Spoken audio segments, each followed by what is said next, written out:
నమస్తే. బీఆర్ఎస్లో ఏం జరుగుతోంది? ఒకవైపున కేసీఆర్ ఢిల్లీకి వెళ్ళబోతున్నారని, బీజేపీతో పొత్తుకు ప్రయత్నం చేస్తున్నారని, ఇంకొక వైపున కవితకి సిబిఐ ఇచ్చిన నోటీసులు, మరోవైపు కేటీఆర్ సైలెన్స్. ఇంకొక వైపు ప్రతి విషయంలో అవసరం ఉన్నప్పుడు, ముఖ్యంగా పార్టీ మీద దాడి జరుగుతున్నప్పుడు, ఇబ్బందుల్లో ఉన్నప్పుడు హరీష్ రావుని మాత్రమే ముందుకు పెట్టి రాజకీయాలు చేసి తండ్రి కొడుకు తప్పించుకుంటున్నారన్నది ఇంకొకటి. సో ఇట్లా ఈ 4-5 అంశాలతో బీఆర్ఎస్లో పెద్ద చర్చ నడుస్తున్నది, బయట కూడా నడుస్తున్నది. దీని మీద మనం మాట్లాడదాం. నా ముందు గాదయ్యన్నయ్య గారు ఉన్నారు, తెలంగాణ ఉద్యమకారులు. సార్ నమస్తే. నమస్తే. సో మీ అంచనా ఏంటి సార్? నిజంగానే కేటీఆర్ సైలెంట్గా ఉన్నాడు ఎందుకో? అంటే చాలా అసలు ఫస్ట్ మీరు చూడండి, వాళ్ళ ఎంపీ మీటింగ్స్ అని పెట్టినప్పుడు చాలా పెద్ద ఎత్తున మాట్లాడిండు. ఆయన మాటలు కూడా పెద్ద చర్చకు దారి తీసినాయి. నువ్వు ఎట్లా జనాన్ని తప్పుపడతావు అట్లా ఇట్లా అని. ఇప్పుడు చాలా సైలెంట్ అయ్యిండు. ఈ అసెంబ్లీ ఎలక్షన్స్కి ముందు, అసెంబ్లీ అంటున్నాను, మన అసెంబ్లీ సమావేశాలకు ముందు, అసెంబ్లీ సమావేశాలప్పుడు, ఇప్పుడు ఏకంగా అమెరికాకి పోయిండు. సరే అది పర్సనల్ విషయం అని చెప్తున్నారు, ఫ్యామిలీ మ్యాటర్. కానీ సో రీజన్ ఏమై ఉంటుందో? రీజన్ ఏం లేదు. మొదటి ఇప్పుడు ఇలా ప్రభుత్వం రాగానే ఫస్ట్ అసెంబ్లీ సమావేశాల్లో శ్వేతపత్రం, మన్ను మశాను, ఆ లెక్కలు ఈ లెక్కలు అన్నప్పుడే విపరీతంగా మాట్లాడిండు. అసలు ఈ 7 రోజులు 8 రోజుల అసెంబ్లీ సమావేశాలు ఉన్నాడా? అసలు సౌండే లేదు. మొత్తం హరీష్ రావు తలకాయ మీద పెట్టిరు. అంతే కదా. ఈ మధ్య ఆ అసెంబ్లీ సమావేశాల మధ్యలో రహస్య ఒప్పందాలు అయినాయి వీళ్ళకి. అవునా? చీకటి ఒప్పందాలు అయినాయి వీళ్ళకి. మీకు ఎన్ని కావాలని మీకు ఆధారాలు ఇస్తాను నేను. కోకాపేట భూములలో వాటాలు ఏమైనాయి, లేకపోతే ఫినిక్స్ భూములలో ఏం జరిగింది, లేకపోతే ఇంకా వేరే సుమారు రామేశ్వర భూములు కానీ, రాజపుష్ప భూములు కానీ, లేకపోతే ఇంకా హైదరాబాద్ చుట్టూ ఉన్నటువంటి ఎండోన్మెంట్ భూములు, లేకపోతే వక్ బోర్డు భూములు, పైగా భూములు, లేకపోతే సర్ఫకాజ్ భూములు, సీలింగ్ భూములు, ఏవేవైతే ఉన్నాయో అవన్నీ ఎక్కడికక్కడికి. ఏం ఆధారాలు ఇస్తారు మీరు?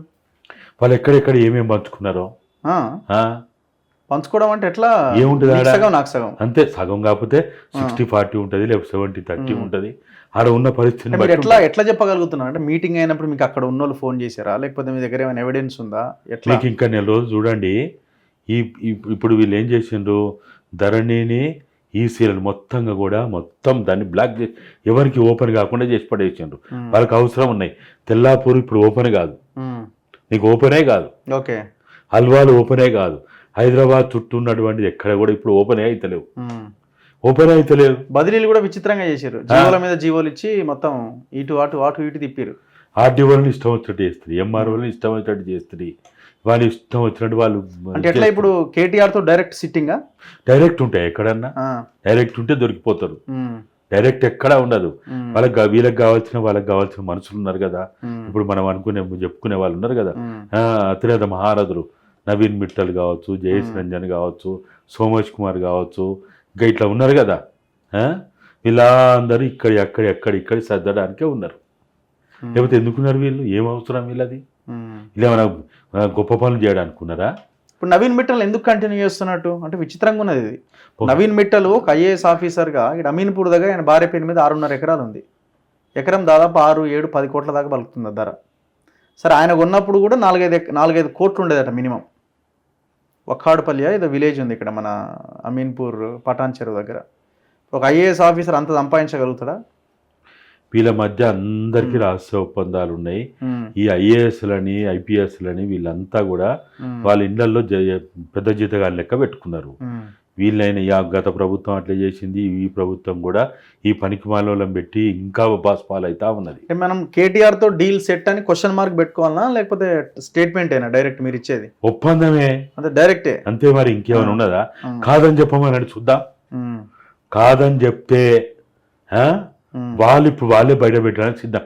వీళ్ళు ఏదో అనుకుంటాను కానీ వీళ్ళు ఒక కొద్ది రోజులు పోతే వాళ్ళే బయట పెడతారు. ఎక్కడెక్కడ జరిగినాయి, ఏ ఫామ్ హౌస్లో జరిగినాయి, ఎక్కడెక్కడ చీకటి ఒప్పందాలని కలిసిన వాళ్ళు ఎవరు, మాట్లాడిన వాళ్ళు ఎవరు, మార్పిడి ఎట్లా జరిగినాయి, ఏ కాగితాలు ఎట్లా మార్పిడి జరిగినాయి, ఏ భూములు ఎట్లా మార్పిడి జరిగింది, అన్నీ వాళ్ళే చెప్తారు. అందుకనే మీరు అనవసరంగా కాళేశ్వరంలో ఏమో జరుగుతుంది, లిక్కరు దందాలు ఏమో జరుగుతుంది అని మీరు అరిచి మీ నోరు పోగా ఆఖరికి మనలాంటి వాళ్ళం పిచ్చాసుపత్రి పాలవుతాం. మరి పిచ్చాసుపత్రికి పోయినా తప్పదు కూడా అర్థం కావచ్చు, కానీ ఏం లాభం? మాట్లాడాల్సిందే. మరి ఏం చేస్తాం? మరి ఆప్షన్ ఏంది? ఆప్షన్ ఒక్కటే ఆప్షన్. ప్రజలని నమ్ముకోవాలి కానీ వీళ్ళని నమ్ముకోవద్దు మనం. నా పాయింట్, నమ్ముకోవాలి. రాహుల్ గాంధీ స్టేట్మెంట్ ఇచ్చిండండి. ఇప్పుడు ఇక్కడ ఉన్న నాయకులు కాదు కదా, రాహుల్ గాంధీ ఏమైనా స్టేట్మెంట్ ఇచ్చిండు? మీ భూములను కేసీఆర్ కుటుంబం మింగేసారు, ఈ అధికారులు వీళ్ళందరూ కలిసి ఆ భూములు బయటకి తీసి పేద ప్రజలకు పంచుతామన్నారు. మరి ఆయన స్టేట్మెంట్ కూడా వాల్యూ లేదా? ఏముంటుంది? ఏం వాల్యూ ఏమన్నా చెప్పండి, ఉంటుందా?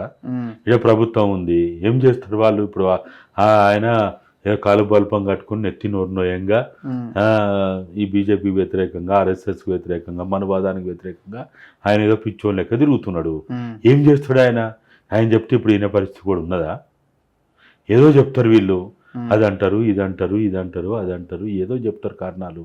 లేకపోతే రేపు చెయ్యమని చెప్పరు, చెయ్యమని ఎప్పుడు చెప్పరు. ఓకే, టాప్ ప్రయారిటీలు అది లేదు, మనకి 6 గ్యారెంటీలు, మన్ను మచానం, ఇది అది ఏవేవో చెప్తారు. ఇక వాళ్ళు ఎక్కడ వాళ్ళు చేయనంటే వాళ్ళు ఏమన్నా ఒత్తిడి చేసేది. కాబట్టి ఎప్పటికప్పుడు పోస్ట్పోన్ చేసుకుంటా పోతారు. ఇప్పుడు ఈ సైలెన్స్ వెనకాల డీలే అంటారు 100%. ఖచ్చితంగా అంతే, దీంట్లో వేరే అనుమాన పడాల్సిన అవసరం లేదు. ఎవ్వరు జైళ్ళకు పోరు, చెర్లపల్లి పోరు, చెంచలగూడ పోరు, లేకపోతే చిప్పకూడు లేదు, కటకటాలు లేవు. ఈ పదాలు మీరు మర్చిపోండి. డీల్ సెట్ అంతే, తమ్నేల్ కూడా ఇదే, అంతే, కేటీఆర్ తో డీల్ సెట్ అంతే. కాబట్టి తెలిసింది ఇన్ఫర్మేషన్ మీకు గత 10-15 రోజుల నుంచి మాకు అర్థమైతేనే ఉన్నది, తెలుస్తూనే ఉన్నది, చెప్తూనే ఉన్నారు. అటోళ్ళు చెప్తాను, ఇటోళ్ళు వీళ్ళు ఏమనుకుంటారు అంటే మా విషయాలు ఎవ్వరికి బయటికి పోవు, ఎవ్వరికి తెలియదు అని అనుకుంటారు. ఏదో శాస్త్రం చెప్తారు కదా, పిల్లి పాలు తాగుతూ. ఇప్పుడు ధరణి దీని పేరుతో పెద్ద ఎత్తున ప్రజల భూములంతా ఆగమైనాయి కదా, మరి ఎట్లా ఈ వ్యవహారం? మీ ధరణిని ఏమైనా చేస్తారు అనుకుంటారా మీరు? ఏమి చేయరు, ఏమి చేయరు. లక్షల అప్లికేషన్లు ఉన్నాయి, అంటే కొన్ని అప్లికేషన్లు ఏవో పరిష్కరించి ఈ హైదరాబాద్ చుట్టుపక్కల ఉన్న భూములు లేపేస్తారు. వీళ్ళు చెప్తున్నది, వీళ్ళు చేస్తున్నది ఏది కూడా అవినీతి మీద, అక్రమాల మీద, లేకపోతే వాళ్ళ యొక్క అనేక రకాలైన కుంభకోణాల మీద వీళ్ళు ఏమీ చెయ్యరు. అటువంటి మనం కూడా లేనిపోయిన ప్రజలకి ఇంకా ఆశలు పెట్టి పెట్టి పెట్టి వాళ్ళని భ్రమల్లో ఉంచి మనం అనవసరంగా రేపు తెలంగాణ ఇచ్చి వెనక్కి తీసుకుంటే గుండెకి చచ్చినట్టే ఉంటుంది. ఇది కూడా పిచ్చిలేసిపోతాం, మెంటల్ అవుతాం మనం కూడా. కాబట్టి మనం ప్రశాంతంగా ఉండాలి. ఇది చాలా రొటీన్ అనుకోవాలి, చాలా వాళ్ళ మధ్య ఉన్నటువంటి స్నేహబంధం అనుకోవాలి. నేను అందుకనే పదే చెప్తున్నా, పాలకులు ఎవడైనా, వాడు ఏ పార్టీ అయినా, వాళ్ళు పులులే. అంతే, అడవిలో పులికున్నంత క్రూరత్వం దేనికి, ఏ జంతువుకు ఉండదు. పులి స్వభావం చాలామంది ఏమనుకుంటారంటే పులి ఆకలితోటి వేట చేస్తుంది అనుకుంటారు. కాదు, ఒక్క పులి మాత్రమే ఆకలితో పాటు ఆనందం కోసం వేట చేస్తుంది. పాలకులు కూడా వీళ్ళకి ఆకలి ఏమున్నది ఆడ? వీళ్ళకి ఆకలి కాదు, ఆకలి తీరక కాదు, కావాల్సినంత సంపాదించుకోను. కానీ వాళ్ళ శాడిజం, వాళ్ళ ఇగో, వాళ్ళ ఆనందం కోసం వాళ్ళు ఇటువంటి వెధవ పనులు చేస్తూ ఉంటారు, మూర్ఖ పనులు చేస్తూ ఉంటారు. వాళ్ళు ఎంత నీచానికైనా దారితీస్తారు. పాలకుల స్వభావం అది. ఈ పార్టీ, ఆ పార్టీ, ఆ నాయకుడు, ఈ నాయకుడు అని కాదు. వాళ్ళు ఎవడైనా కానీ వాళ్ళు అదే పులుల స్వభావమే ఉంటుంది. నువ్వు ఈ అడవిలో ఏ జంతువుని తీసుకోండి, ఓకే, కనీసం కొద్దిగా మానవత్వం ఉంటుంది. అది ఆకలైన కాడికి తింటుంది, వేటాడుతుంది. వేరే మాత్రం తోడేలు ఉన్నాయి అనుకో, ఆకలైన కాడికే వేటాడుతాయి, తింటుంది, వెళ్ళిపోతుంది. పులి మాత్రం అట్లా కాదు. ఈవెన్ సింహం కూడా ఆ పని చేయదు. పులి మాత్రం చాలా డేంజర్ స్వభావం అది. కాబట్టి వీళ్ళ స్వభావం కూడా అటువంటిది. కాబట్టి వీళ్ళ మధ్య సాహస ఒప్పందాలు ఉంటాయి.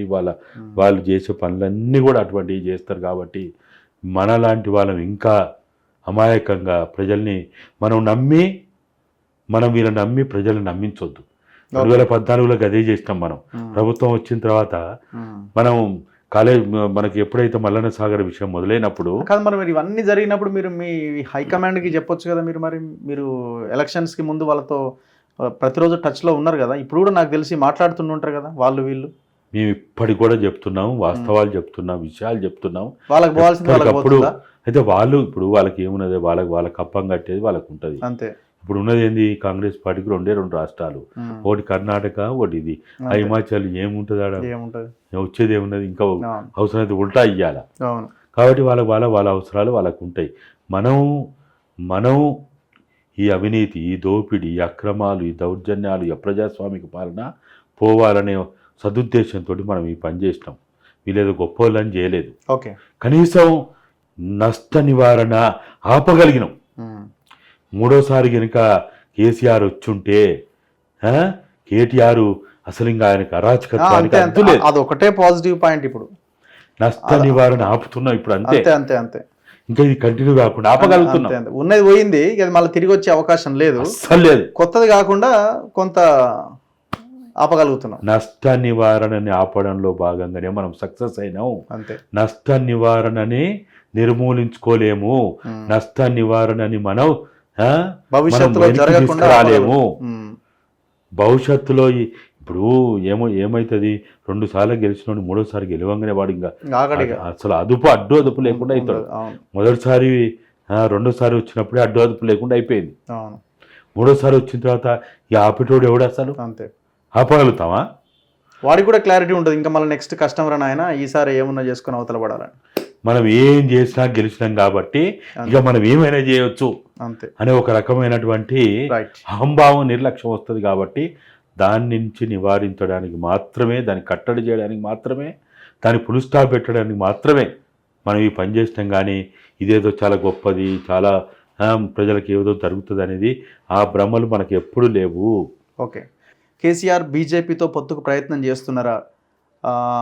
అంటే ఉన్న పరిస్థితుల దృష్ట్యా ఇంకా మనకు అవకాశం లేదు అని, ఒకవేళ చేస్తే దేనికోసం, అంటే కారణాలు ఏంటి అని విశ్లేషిస్తున్నారు. కేసీఆర్ ఆలోచన ఏంటి అసలు ఫస్ట్? అంటే నాకున్నటువంటి అభిప్రాయం, అంచనా ప్రకారము వాళ్ళు ఎట్టి పరిస్థితుల్లో కూడా బీజేపీతో పొత్తు పోలేరు, పోవడానికి సాధ్యం కాదు కూడా. ఎందుకంటే తెలంగాణకు ఉన్నటువంటి ఒక ప్రత్యేకత ఏదైతే ఉందో, ఇక్కడ ఉన్నటువంటి క్రిస్టియన్స్, ముస్లిమ్స్, లెఫ్ట్, ఈ 3 కలిపితే 32% ఓట్ బ్యాంక్ ఉందనేది వాళ్ళకు ఉన్నటువంటి విశ్లేషణ అనుకోండి, అంచనా అనుకోండి, వాళ్ళ నమ్మకం కూడా అదే.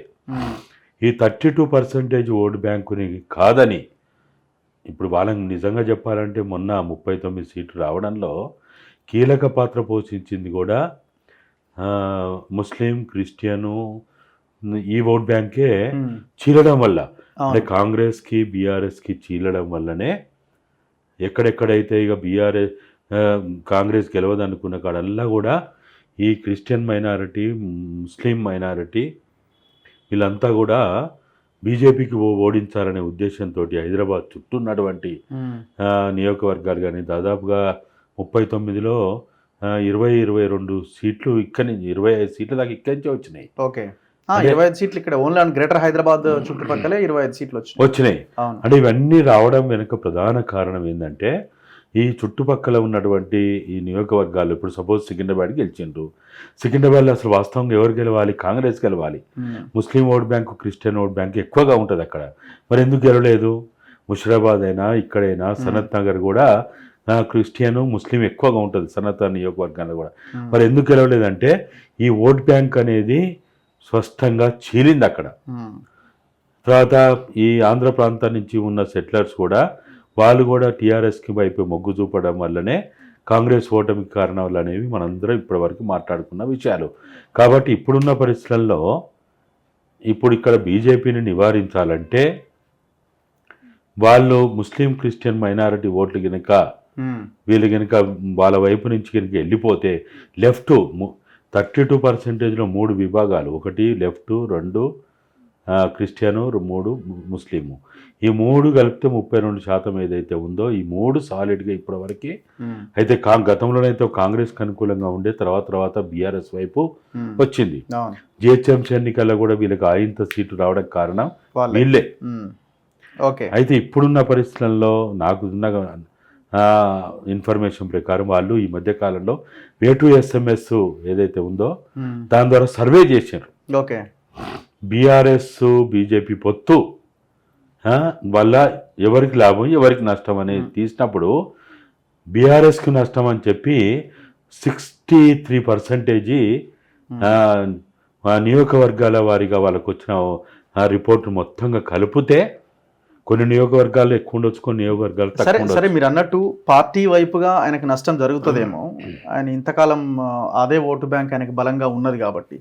కానీ ఇక్కడ పార్టీ ఎట్లా ఉంటుంది ఏంటి అనేది పక్కన పెడితే ఇప్పుడు ఆయన మీద వచ్చే కేసులు వ్యవహారాలు ఇవన్నీ ఆయనని ఇబ్బంది పెట్టే అవకాశం ఉంది కాబట్టి బీజేపీ కేంద్రంలో అధికారంలోకి వస్తుంది కాబట్టి వాళ్ళ దగ్గరికి వెళ్తున్నాడు అన్నది ఒక చర్చ. ఆ అవకాశం లేదా? అంటే ప్రధానంగా నాకున్నటువంటి సమాచారం ప్రకారము వాళ్ళు సరే ఇక్కడ కాళేశ్వరము లేకపోతే ఇక్కడ ఉన్నటువంటి భూముల దందా లేకపోతే అవినీతి అక్రమాలు లేకపోతే మిషన్ కాకతీయాలు కావచ్చు, మిషన్ భగీరథలు కావచ్చు, లేకపోతే ఈవెన్ సీఎం రిలీఫ్ ఫండ్లు కావచ్చు, లేకపోతే మనకు ఆరోగ్యశ్రీలాలు కావచ్చు, ఇంకా అనేక దళిత బంధులు, బీసీ బంధులు, ఇతరత్ర జరిగిన అవినీతి అక్రమాలు దోపిడీ ఇవన్నీ ఒక ఎత్తు అయితే వాటన్నిటిని కూడా ఆన్ రికార్డ్ ఎక్కడ కూడా కేసీఆర్ ఇక్కోడు. కాళేశ్వరంలో మీరు ఎంత మొత్తుకోండి, కాళేశ్వరంలో కేసీఆర్ జైలు పోవడం అనేది జరగని పని. అసలు పంపేవాడు లేడు, పోయేవాడు లేడు. పంపేవాడు లేనప్పుడు పోయేవాడు ఎక్కడిది. కానీ గత కొద్ది రోజుల క్రితం సుప్రీంకోర్టు ఇచ్చినటువంటి ఒక సంచలనమైన తీర్పు ఏదైతే ఉందో, ఒక ఆర్డర్, ఒక ఆదేశం ఏదైతే ఉందో, ఎలక్ట్రోరల్ బాండ్స్ని ఖచ్చితంగా బ్యాంకు వాళ్ళు ఎస్బీఐ మార్చి 15వ తేదీ లోపు వాళ్ళ వెబ్సైట్లో పెట్టాలనేది అది ఊహించనటువంటి పరిణామం. ఇది కేసీఆర్ కావచ్చు, ఈ దేశంలో ఉన్న 3-4 రాజకీయ పార్టీలకి అందరికంటే ఎక్కువ ఎలక్ట్రోరల్ బాండ్స్ ఉన్నది బీజేపీకి, దాని తర్వాత జాతీయ పార్టీ అయినటువంటి కాంగ్రెస్కి, దాని తర్వాత ప్రాంతీయ పార్టీలు అయినటువంటి వాటి పోల్చుకుంటే టీఎంసీకి ఎక్కువ ఉన్నది. టీఎంసీ తర్వాత కేసీఆర్ ఉన్నాడు, దాని తర్వాత డిఎంకే ఉన్నారు. ఇట్లా ఏదైతే ఉన్నారో ఇక దాని తర్వాత మిగతా అన్ని. ఇప్పుడు కేసీఆర్ ఢిల్లీకి వెళ్ళాలి అనుకున్న దాని విషయంలోనేనా ఆయనకి ఇప్పుడు ఆయన లేకపోతే ఎలక్ట్రల్ బాండ్స్ ఇచ్చినటువంటి వాళ్ళు ఎవరైతే పెట్టుబడిదారులు, వ్యాపారస్తులు, పారిశ్రామికవేత్తలు ఉన్నారో వాళ్ళు ఈయన గొంతు విసుకు చంపేస్తారు. ఇప్పుడు అవన్నీ బయటకు వస్తే బండారం అంతా బయటపడుతుంది. అవును, ఎవరెవరు ఇచ్చిండు, ఎంత ఇచ్చిండు అనేది బయట. మెగా కృష్ణారెడ్డి ఎంత ఇచ్చిండు, ఫినిక్స్ కూడా ఎంత ఇచ్చిండు, రామేశ్వరరావు అందరికి ఇస్తారు. మెగా కృష్ణారెడ్డి కాంగ్రెస్ కి ఇస్తాడు, బీజేపీకి ఇస్తాడు, వాళ్ళకి కూడా. అంటే జాతీయ పార్టీ ఇప్పుడు ఆయన దేశం మొత్తం కాంట్రాక్ట్ చేస్తే దేశం మొత్తంలో ఉన్న జాతీయ పార్టీకి ఇస్తే దానికంటే మించి ఇక్కడ ఇచ్చాడు. ఒక ప్రాంతీయ పార్టీ ఒక రాష్ట్రానికి పరిధిలో ఇప్పుడు కాంగ్రెస్ ఉందనుకో, 28 రాష్ట్రాల్లో ఉన్నారు వాళ్ళు. ఒక బీజేపీ ఉందనుకో, వాళ్ళు 28 రాష్ట్రాల్లో ఉన్నారు. కాశ్మీర్ పక్కన పెడితే మిగతా అంత ఉన్నారు కదా. మరి అయినప్పుడు ఒక రీజనల్ పార్టీకి ఇక్కడ ఇచ్చిండంటే ఎందుకు ఇచ్చిండు, ఏ కారణాల ఇచ్చిండు, ఏ లబ్ధి కోసం ఇచ్చిండు? సుప్రీంకోర్టు డైరెక్ట్గా వాళ్ళు దీన్ని ఇది క్రిప్టో పరిధిలోకి వస్తుంది అని వాళ్ళు ఇచ్చినటువంటి ఆ తీర్పులో దాన్ని కూడా మెన్షన్ చేసిండు. ఇప్పుడు ఇక్కడ కూడా ఎన్ని రకాల ప్రయత్నాలు చేసిండు, చాలా రకాల ప్రయత్నాలు చేసిండు. అట్లా ఇప్పుడు ఈ విషయంలో కూడా ఎలక్ట్రల్ బాండ్స్ విషయంలో ఒక 2 నెలలు కనుక ఏదో ఒక సాకు పెట్టి వాళ్ళు కోర్టు ద్వారా బ్యాంకు వాళ్ళు కనుక అనుమతి తెచ్చుకున్నారనుకో, మేము ఇస్తాం కానీ మాకు టైం ఇవ్వండి అని మళ్ళీ ఒక పిటిషన్ వేయచ్చు, ఇంకేదో చేసి ఈ వాడి వేడి అంత తగ్గిపోతుంది కదా, ఈ చర్చ తగ్గిపోతుంది. ఎలక్షన్లు అయిన తర్వాత ఎవడు పట్టించుకుంటాడు వీళ్ళని? ఇప్పుడైతే పట్టించుకుంటారు, అందరు పట్టించుకుంటారు, అందరు చర్చ చేస్తారు. వాళ్ళు ఎట్లా చేసినా సరే ఈ ఓట్ల సమస్య నుంచి బయటపడితే మిగతా అన్ని బయటపడవచ్చు. ఇప్పుడు అందరికి అవసరం. ఈ పొత్తు అనేది పైకి మాత్రం హంబక్ కోసం, ఇదంతా హంబక్కే. కాంగ్రెస్లో ఉన్నోళ్ళు కానీ, బీజేపీలో ఉన్నోళ్ళు కానీ, ఇతరత్ర పార్టీలో ఉన్నోళ్ళు ఎవరైనా కానీ ఈ రంగు రుచి వాసన అంటున్న వాళ్ళు ఎవరైనా ఉన్నారా? మీడియా ఉందా? ఎవరు లేరు కదా. లేనప్పుడు ఏం భయం ఆడా? అరే ఇంకా కావాలని ఇంకా ఇస్తా, మీకేం కావాలో చెప్పండి. మీరు సిబిఐలు, ఈడీలు, ఇంకా ఇతరత్ర ఏదన్నా కేసులు అంటారా? మీకేం కావాలో చెప్పండి. 100 కోట్లు కావాలా, 500 కోట్లు కావాలా, 1000 కోట్లు కావాలా, మీకు ఎట్లా పంపాలని చెప్పండి. బస్సులో పంపాలనా, ఫ్లైట్లో పంపాలనా, హెలికాప్టర్లో పంపాలనా, ఏ రాష్ట్రంలో ఇవ్వాలనో చెప్పండి. దేశంలో ఇండియా కూటమి బలంగా ఉన్నది. బలంగా ఉన్నటువంటి ఇండియా కూటమిని మనం ఎదుర్కోవాలంటే తప్పనిసరిగా ఇటువంటి అన్నీ చేయకపోతే, సౌత్ ఇండియాలో కూడా మనకి పార్లమెంట్ సీట్లు పెంచుకోకపోతే మన బతుకు ఆగమైద్ది అనేది ఒకప్పుడు ఉండే. ఏది మన 5 రాష్ట్రాల ఎన్నికలు అయిపోయిన తర్వాత ఇండియా కూటమి బలంగా మనకు కనపడ్డప్పుడు, ఇండియా కూటమి బలహీనపడిన తర్వాత ఇండియా కూటమిలో ఉన్న పార్టీలే వాళ్ళే ఇంటర్నల్గా మాట్లాడుకున్నప్పుడు ఇక మన పరిస్థితి ఆగమైపోయింది. బీజేపీకి ఎవరి పోటీలు పడి 250 అంటాడు, 300 అంటాడు, 350 అంటాడు, 400 అనే పరిస్థితి వచ్చిందంటే ఇంకా వాళ్ళకి ఏమి అభద్రత ఉంది. వాళ్ళు బ్రహ్మాండంగా ఉన్నారు. వాళ్ళకి రామ జన్మభూమి ఒకటి అయిపోయింది, రామ మందిరం ఒకటి అయిపోయింది, ఈవీఎంలు ఒకటి రెడీగా ఉన్నాయి. ఇక వాళ్ళకి ఇంకేం కావాలా? ఇండియా కూటమి యొక్క అనైక్యతే వాళ్ళ బలము. సో కవితని కూడా అరెస్ట్ చేయాల్సిన అవసరము ఇక్కడ ఎంపీ సీట్ల అవసరం ఉంటది కదా, మరి వస్తాయి వాళ్ళకి. ఒకటి రామ మందిరం, అత్యంతల కార్యక్రమం అయితే గ్రామ గ్రామాన, గూడాన, బస్తీలో అన్ని కాలనీల అత్యంతల కార్యక్రమం అయింది. అత్యంతలు పడపోతాయని అదొకటి. రెండవది ఈవీఎంలు ఎట్లా మాకు ఉన్నాయి, అయ్యేది ఏమున్నదాడా? ఇప్పుడు వాళ్ళు 400 పాట పాడుతుండంటే వాళ్ళు ఉత్తానే కాదు, మన థాట్ ప్రాసెసింగ్ చేస్తున్నారు వాళ్ళు. మన అందరం రేపు ఇప్పుడు ఈ సిబిఐ నోటీసులు ఏంది మరి? కవితకు వచ్చిన ముద్దు పెట్టుకున్నట్టే అంతేనా? అవి కూడా అత్యంతలు చల్లినట్టే. ఇప్పుడు ఏదో ఒకటి పంపాలా, ఏదో అంటారు చూడు, అయ్యగారు ఉత్తానే వస్తాయి, అయ్యగారు ఉత్తానే ఉంటాడు. ఏదో మంత్రం ఎత్తేనే మేము ఇంకా అయ్యగారు ఈ శనీశ్వరుని నుంచి బయటికి రావాలంటే ఇంకేం చేయాలో చెప్పని అంటారు. చెప్పని అయ్యగారు ఏం చెప్తాడు? 100 కొబ్బరికాయలు కాదు 1000 కొబ్బరికాయలు అని అంటాడు. ఆ దక్షిణం అంటాడు, ఈ దక్షిణం అంటాడు, ఈ దక్షిణం అంటాడు. అన్ని దక్షిణాలు దీంట్లో 2 రకాలు. ఒకటేమో బీఆర్ఎస్ కుట్ర కూడా దీన్ని అనుకున్నది, 2 కాంగ్రెస్ కుట్ర ఉన్నది. బీఆర్ఎస్ కుట్ర ఏంది? మమ్మల్ని అనవసరంగా మమ్మల్ని కనుక తరిమితే, మా ఎంట పడితే బీజేపీ రెడీ ఉన్నారు, మా దగ్గర అవుతాం, బిడ్డాన్ని అంత చూస్తాం అని కాంగ్రెస్ చెప్తున్నారా? కాంగ్రెస్ వార్నింగ్ ఇవ్వడానికి. కాంగ్రెస్ వాళ్ళకి ఏంది, వీళ్ళు బీఆర్ఎస్తో బీజేపీ పొత్తంటే ఈ క్రిస్టియన్ మైనారిటీ, ముస్లిం మైనారిటీ, లెఫ్ట్ ఓట్లన్నీ మా గతంలో చీలినాయి. కానీ ఈసారి మాత్రం మేము కష్టపడకుండా ఎవ్వరిని పెట్టినా మేము బయటపడతామని కాంగ్రెస్ వాళ్ళ ఆలోచన, కుట్ర. ఎవ్వని ప్లానింగ్ వానుకున్నది, ఎవరి కుట్ర వానుకున్నది, ఎవరి ఆలోచన వానుకున్నది. ఈ ప్రచారం చేయడం వల్ల లాభం అని వాళ్ళు అనుకుంటారు, ఈ ప్రచారం ఉండడం వల్ల లాభం అని వీళ్ళు అనుకుంటున్నారు. మరి మేము 39-8 రెడీ ఉన్నాయి. ఎంత అవుతుంది? 47 అవుతుంది. 47 పోతే ఇంకా కావాల్సిన ఎన్ని? ఇంకొక 14 కావాలా. 14 కాంగ్రెస్లో ఉన్న వాళ్ళు రెడీ ఉన్నారు. ఓకే, ఇంకా కావాల్సింది ఏమున్నదాడా? బిడ్డ జాగ్రత్తగా ఉండండి, ఒళ్ళు దగ్గర పెట్టుకొని మా ఎంట పడితే మన రహస్య ఒప్పందాలు, మీకేం కావాలా? భూములు కావాలన్నా ఇస్తాం, డబ్బులు కావాలన్నా ఇస్తాం, ఇంకేం కావాలా మీకు? వాటాలు ఎట్లా పంచుకుంటూనే ఉంటాయి. మీరు చెప్పండి, ఎక్కడ కూర్చున్నావు, ఏ ఫామ్ హౌస్లో కూర్చున్నావో చెప్పండి, ఏ బారు రెస్టారెంట్లో కూర్చున్నావో చెప్పండి, ఎవరి ద్వారా కావాలన్నా, నీకు నవీన్ మిట్టల్ ద్వారా కావాలన్నా పంపిస్తాం. అంతే. ఆయన ఎవరు? జయేష్ రంజన్ ఉన్నాడు, సుల్తానియా ఉన్నాడు, మన అందరికి పితామహుడు ఉన్నాడు కదా సోమేష్ కుమార్. ఎవరి ద్వారా కావాలన్నా చెప్పండి. అరే వాళ్ళకి చెప్పండి, మీకు కావాల్సిన ఇస్తాం. కోకాపేటలో ఏం కావాలో చెప్పండి.